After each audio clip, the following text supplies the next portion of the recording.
কিন্তু সে হজ করলো না, কিরকুরতাগিরি করলো, অর্থনৈতিক সংকট দেখাইলো, সে ওজুর দেখাইলো, সে কি করলো, বিভিন্ন অজুহাত দেখাইলো, কেউ বুঝতে পারলো না। বুঝতে পারলো কে? আমরা যদি অজুহাত দাঁড় করাই, আমার কাছে আছে, থাকার পরেও যদি অজুহাত দাঁড় করাই, কেউ জানবে না। জানবে কে? আল্লাহ জানে ফেললো।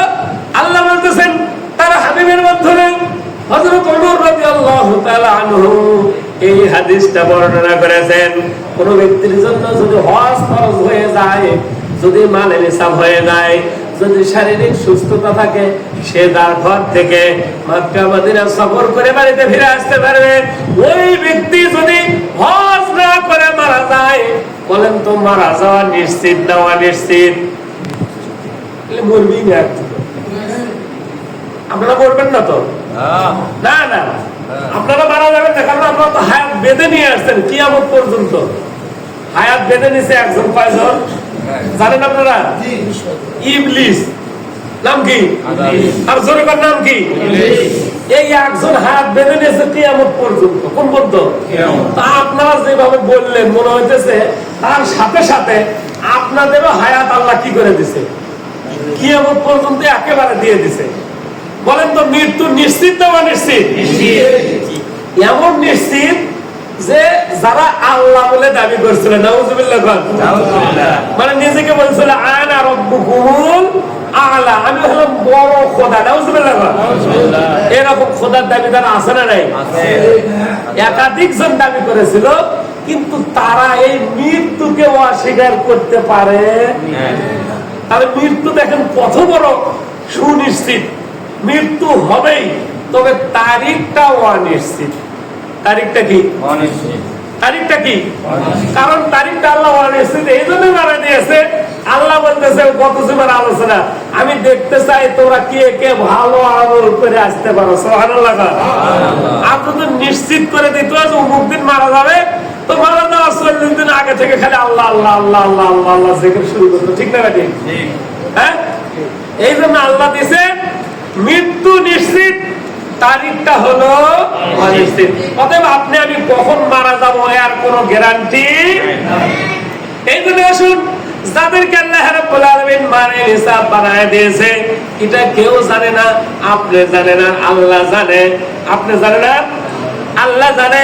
এই ব্যক্তিরা যদি হজ না করে মারা যায়, ওমর রাদিয়াল্লাহু তাআলা আনহু বলতেছে, ওই ব্যক্তি ইহুদি হয়ে মারা যাক আর নাসারা হয়ে মারা যাক, মুসলমানের বিপরীতে যারা মরে, নাউজুবিল্লাহ, তাদের মৃত্যু কোন অবস্থাতে হবে আল্লাহর কোনো ভ্রুক্ষেপ থাকবে না।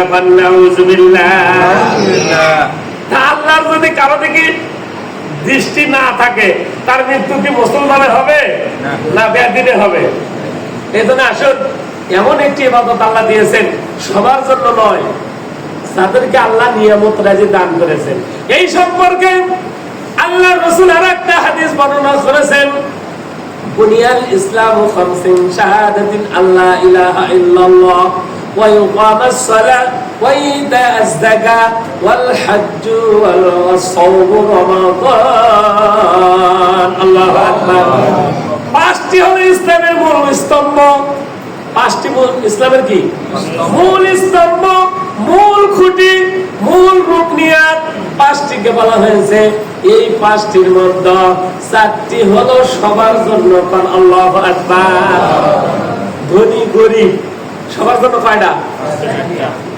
আর একমাত্র কেবলমাত্র শুধুমাত্র এক ব্যক্তির জন্য আর একটা আল্লাহ বাড়া দিয়েছে, সেটা হলো মালিল হিসাব যারা, তাদের জন্য আল্লাহ তাআলা ওয়াল হজ্জ, হজ করাকে আল্লাহ রাব্বুল আলামিন শুধুমাত্র কেবলমাত্র তাদের জন্যই ফরজ করেছে, যাদেরকে আল্লাহ মালিল হিসাব বানায় দিয়েছে। সুবহানাল্লাহ। এই জন্য আসুন, আমরা আল্লাহ তাআলা আমাদের যাদের সামর্থ্য দিয়েছে, দেরি করবো না। কি করবো না? কোনো দেরি নাই। কারণ কার মৃত্যু কখন হবে এটা বলা যাবে না। অতএব খুবই দ্রুত, খুবই গুরুত্বপূর্ণ একটা ইবাদত, সেটা হলো হজ। এই হজকে আল্লাহ তাআলা জীবনে একবার যেহেতু করা ফরজ করে দিয়েছে, বারবার ফরজ করে দেয় নাই। কার মৃত্যু কখন হবে এটা বলা যাবে। অতএব আসুন, খুবই দ্রুত আমরা যেন এই হজ মুরুদ পালন করতে পারি।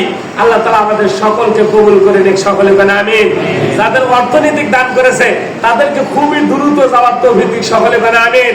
যাদেরকে অর্থনৈতিক আল্লাহ দান করে নাই, আমরা চাবো আল্লাহ তাআলা আমাদেরকে যেন মালে নিসাব বানায় দেয়, আমরা সকলেই যেন আল্লাহ রাসূলের রওজা, আল্লাহ তাআলার বাইতুল্লাহ কাবাকে তাওয়াফ করতে পারি, আল্লাহ রাসূলের রওজা জিয়ারত করতে পারি। আল্লাহ